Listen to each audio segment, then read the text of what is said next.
નમસ્કાર દર્શક મિત્રો, દિલોક સત્તા શોમાં આપનું સ્વાગત છે। આપણે રોજ જે ધરતી પર ચાલીએ છીએ, જે ધરતી પર શહેરો ઊભા કરી દીધા છે, જે ધરતી આપણને ખોરાક, પાણી અને આશ્રય આપે છે, શું તમે ક્યારે વિચાર્યું છે કે આ ધરતીની નીચે શું છે?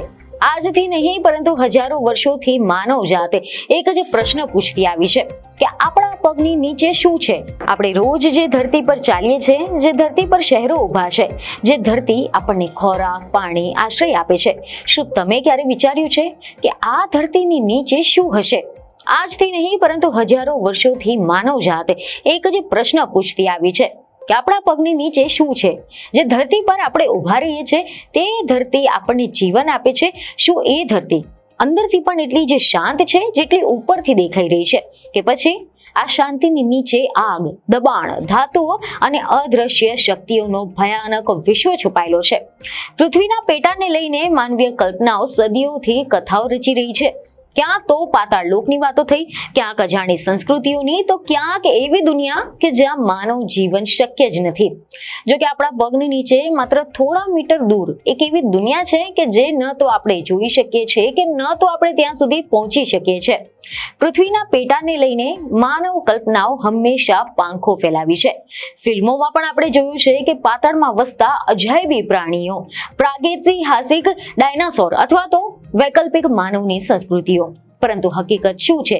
શું માનવ ખરેખર પૃથ્વીની અંદર ગયો છે? અને જો ગયો છે તો કેટલે ઊંડે ગયો છે? તો બસ આજે આપણે આના જ વિશે વાત કરવા જઈ રહ્યા છે, પૃથ્વીના ગર્ભના રહસ્યોની, માનવ ક્ષમતાની મર્યાદાની અને વૈજ્ઞાનિકોએ કેવી રીતે પગની નીચેની અજાણી દુનિયાને સમજવાનો પ્રયત્ન કર્યો તેની। આજે આપણે કલ્પનાઓ નહીં પરંતુ વિજ્ઞાનના તથ્યોની સાથે વાત કરવા જઈ રહ્યા છે। પ્રશ્ન સીધો છે કે માનવી પૃથ્વીની અંદર કેટલો ઊંડે જઈ શક્યો છે અને પૃથ્વીના ગર્ભમાં હકીકતમાં શું છે?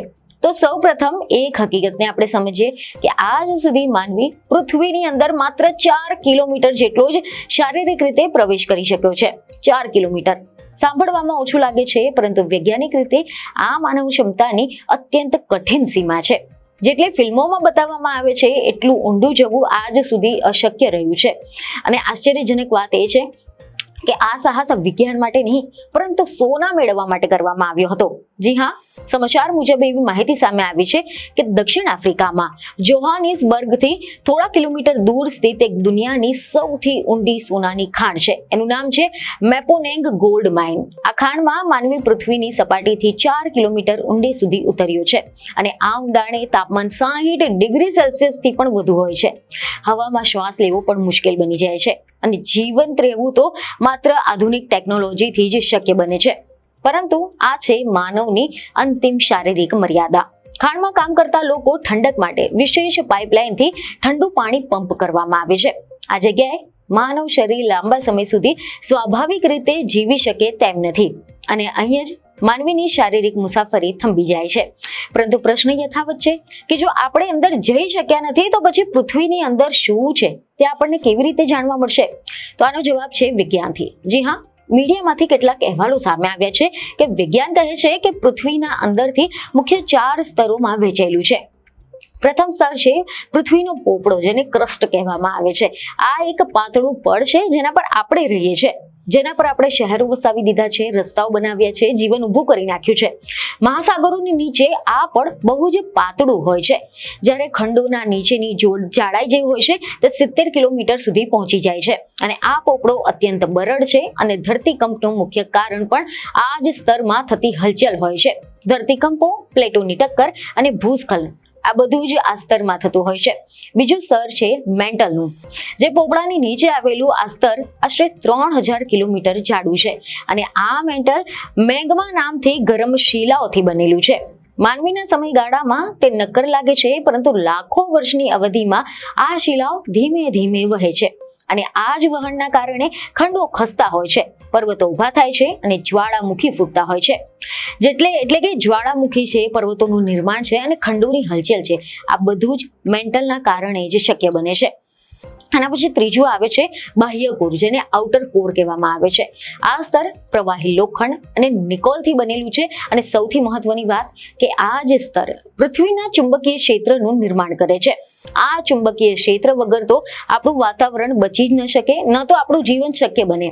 આ ચુંબકીય ક્ષેત્ર સૂર્યમાંથી આવતી હાનિકારક જે કિરણો છે તેને અટકાવે છે અને વિજ્ઞાન કહે છે કે જો આ સ્તર ન હોય તો પછી પૃથ્વી પર જીવન શક્ય જ ન રહે. અને હવે છેલ્લું સ્તર છે આંતરિક કોર, ઇનર કોર કહેવાય છે જેને, જેમાં પૃથ્વીનો સૌથી અંદરનો ભાગ હોય છે, જેમાં લોખંડ નિકોલથી બનેલો હોય છે અને તેનું તાપમાન આશરે 5500 ડિગ્રી સેલ્સિયસ હોય છે. સૂર્યની સપાટી જેટલું જ ગરમ, પરંતુ અતિ પ્રચંડ દબાણના કારણે આ સ્તર ઘન સ્વરૂપમાં હોય છે. હવે ફરી એકવાર પ્રશ્ન થાય છે કે જો આપણે ત્યાં જઈ જ નથી શક્યા તો પછી આ બધું આપણને કેવી રીતે જાણવા મળ્યું? તો અહેવાલો એવા સામે આવી રહ્યા છે કે જ્યારે ધરતીકંપ થાય છે ત્યારે પૃથ્વીના ગર્ભમાંથી કંપનની તરંગો ફેલાય છે અને આ તરંગો દરેક સ્તરમાંથી પસાર થતા તેની ગતિ અને દિશા બદલે છે. વિશ્વભરના સિસ્મોમીટર ઉપકરણો આ તરંગને નોંધે છે અને પછી વૈજ્ઞાનિકો આ માહિતીના આધારે પૃથ્વીની અંદરનું એક મોડલ તૈયાર કરે છે. વૈજ્ઞાનિકો આ પ્રક્રિયાને પૃથ્વીનો સિટી સ્કેન કહે છે.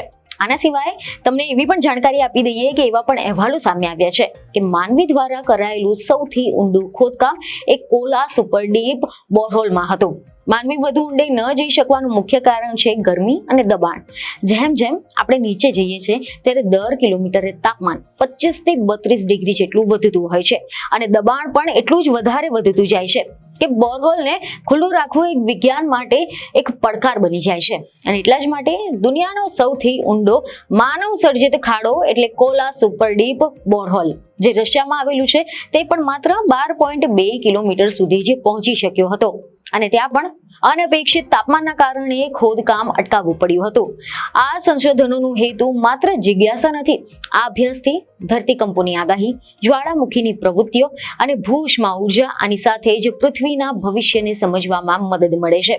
તો અંતમાં હજી પણ એક મહત્વનો પ્રશ્ન થાય છે કે શું પૃથ્વીના પેટાળમાં તમામ રહસ્ય આજ સુધી ખુલ્યા છે ખરા? તેનો જવાબ છે ના.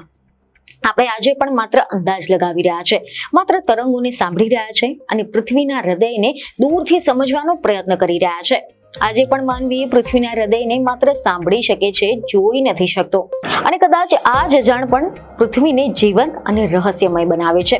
કારણ કે પૃથ્વી જેટલી આપણને જીવ આપે છે એટલી જ પોતાની અંદરની દુનિયા આજે પણ ગુપ્ત રાખે છે.